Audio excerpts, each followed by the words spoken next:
السلام علیکم، میں ہوں ڈاکٹر محمد عارف صدیقی اور آپ دیکھ رہے ہیں ریئل فیس میڈیا۔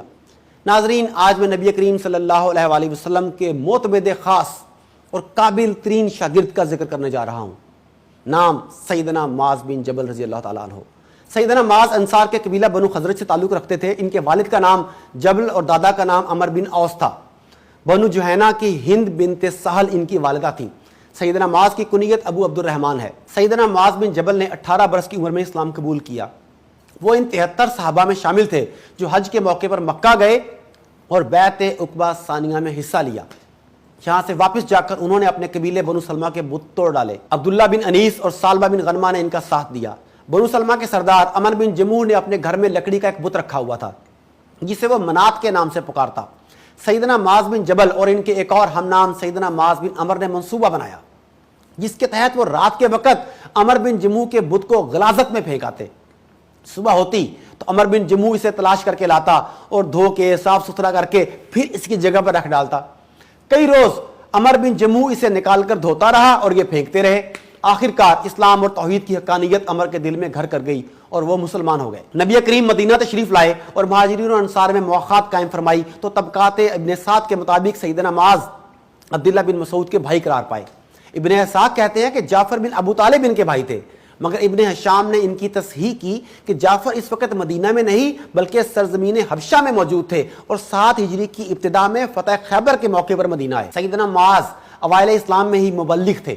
انہوں نے کئی بار یہود مدینہ کو تنبیہ کی کہ تم جس نبی کی آمد کی ہمیں خبریں دیا کرتے تھے اب اس پر خود ایمان کیوں نہیں لاتے۔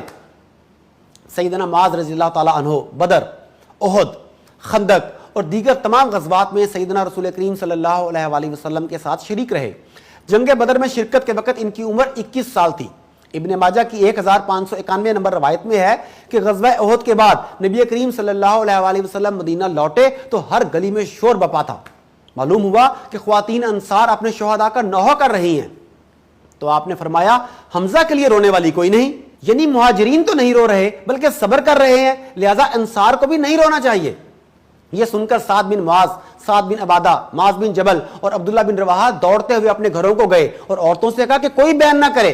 شور پھر بلند ہوا تو آپ صلی اللہ علیہ وآلہ وسلم نے فوراً گریہ کرنے سے روک دیا اور سب کے لیے استغفار کرنے کے بعد فرمایا شہداء پر آہو بکا نہیں ہونا چاہیے۔ فتح مکہ کے بعد بنو حوازن اور بنو سکیف نے غلبہ اسلام روکنے کے لیے آپس میں گٹھ جوڑ کیا تو رسول اللہ ان قبائل کی فوجوں کا مقابلہ کرنے کے لیے وادی حنین روانہ ہوئے۔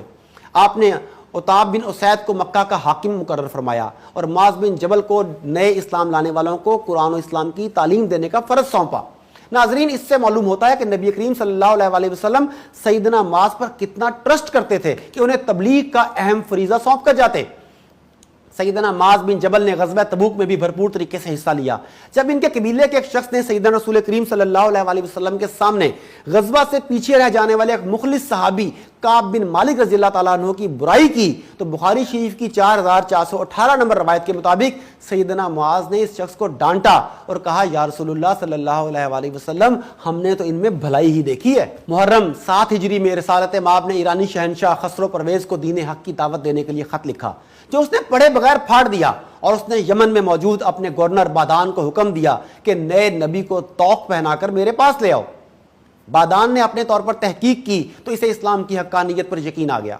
اسی دوران آپ کی پیشین گوئی کے مطابق خسرو پرویز قتل ہو گیا تو بادان نے اپنی سلطنت کے سرداروں سمیت اسلام قبول کر لیا۔ آپ نے یمن کی حکومت اسی کے پاس رہنے دی، لیکن اس کے انتقال کے بعد ہمدان، صنعا اور چند دوسرے شہروں کی حکومت بادان کے بیٹے شہر کو سونپ دی اور باقی صوبوں پر اپنے صحابہ کا تقرر فرمایا۔ بخاری شریف کی 4340 نمبر روایت کے مطابق 10 ہجری کی ابتدا میں سیدنا علی بن ابو طالب اور سیدنا خالد بن ولید یمن سے واپس آئے تو آپ نے ابو موسیٰ اشعری اور معاذ بن جبل کو وہاں ان لوگوں کی تعلیم و تربیت کے لیے بھیجا اور انہیں نصیحت فرمائی کہ انہیں سہولت دینا، مشکل میں نہ ڈالنا، خوشخبری دینا، متنفر نہ کرنا۔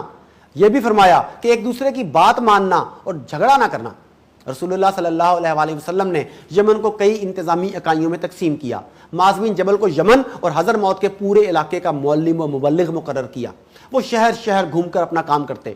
یمن کے تمام سردار انہی کی کوششوں سے ہلکا بگوش اسلام ہوئے۔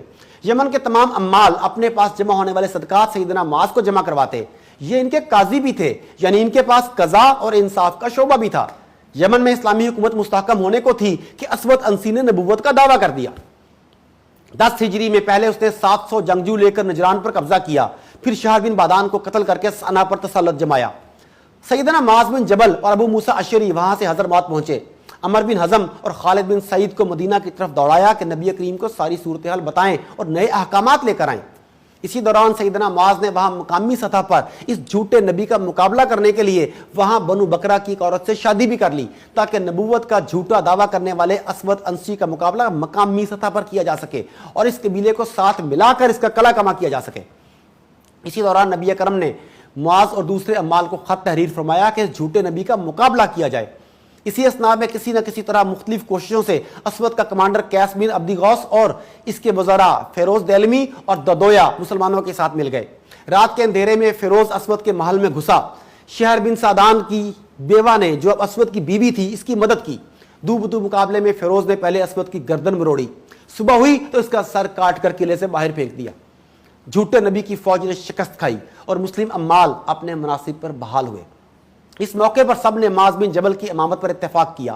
انہوں نے 3 روز نماز پڑھائی تھی کہ سیدنا رسول کریم کی وفات کی خبر آ گئی۔ ناظرین، آپ کو یاد ہوگا کہ جنگ یرموک میں جب جیش اسلامی رومی فوج کا مقابلہ کرنے نکلا تو میمنہ کی سربراہی پہلے عمر بن عاص کے سپرد تھی، پھر یہ سیدنا معاذ بن جبل کے سپرد کر دی گئی۔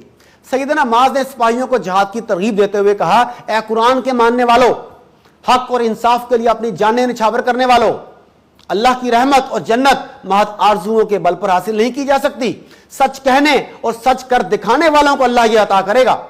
ساتھ ساتھ وہ یہ دعا بھی کرتے جاتے کہ اللہ کافروں کے قدم متزلزل کر دے اور ہم پر سکینت نازل فرما۔ سیدنا عمر فاروق معاذ بن جبل کے علم و فضل اور فقاہت کے قدردان تھے۔ کوئی اہم معاملہ درپیش ہوتا تو وہ معاذ بن جبل، ابی بن کعب اور زید بن ثابت سے ضرور مشورہ لیتے۔ مستدرک حاکم کی روایت کے مطابق سیدنا عمر نے جابیہ میں خطبہ دیتے ہوئے کہا کہ جو مسائل حلال و حرام سیکھنا چاہتا ہے وہ سیدنا معاذ کے پاس جائے۔ سیدنا عمر نے سیدنا معاذ کو مال فے وصول کرنے کے لیے بنی کلاب کی طرف بھیجا تو انہوں نے سارا مال لیا اور پھر انہی کی فلاح و بہبود پہ خرچ کر دیا اور کجابے کا ٹاٹ کندھے پر رکھ کر واپس آ گئے۔ سیدنا معاذ شام کی جنگوں میں کمانڈر ان چیف ابو عبیدہ کے ساتھ تھے۔ سیدنا عمر نے ابو عبیدہ بن جراح اور معاذ بن جبل کو ہدایت کی کہ عہدہ قضاء پر نیک اور اہل لوگوں کو مقرر کرو۔ 18 ہجری میں رملہ اور بیت المقدس کے درمیان واقع ایک بستی امواس میں طاعون کی وبا پھوٹ پڑی۔ یہ وبا شام اور فلسطین کے پورے علاقے میں پھیل گئی۔ اس وبا نے 25,000 جانیں لے لی۔ سیدنا ابو عبیدہ بن جراح کی وفات بھی اسی سے ہوئی۔ ان کے بعد قیادت معاذ بن جبل کے ہاتھ آئی۔ پہلے اسی طاعون سے ان کی 2 بیویاں فوت ہوئیں، پھر اکلوتے بیٹے عبد الرحمن طاعون میں مبتلا ہو کر رخصت ہوئے اور آخر میں خود انہوں نے بھی اسی مرض سے وفات پائی۔ تاریخ مدینہ اور دمشق کے مطابق ان کی وفات سے پہلے لوگ رو رہے تھے اور کہہ رہے تھے کہ ہم اس علم پر رو رہے ہیں جو آپ کے جانے سے ختم ہو جائے گا۔ سیدنا معاذ نے کہا، علم اور ایمان قیامت تک اپنی جگہ بناتے رہیں گے۔ تاریخ کی مشہور روایت کے مطابق معاذ 38 برس کی عمر میں انتقال کر گئے۔ انہیں کثیر خالد میں سپرد خاک کیا گیا۔ اللہ تعالیٰ ان کے درجات کو بلند فرمائے۔ ناظرین، نئی ویڈیو کے ساتھ جلد ہی حاضر ہوں گے۔ السلام علیکم۔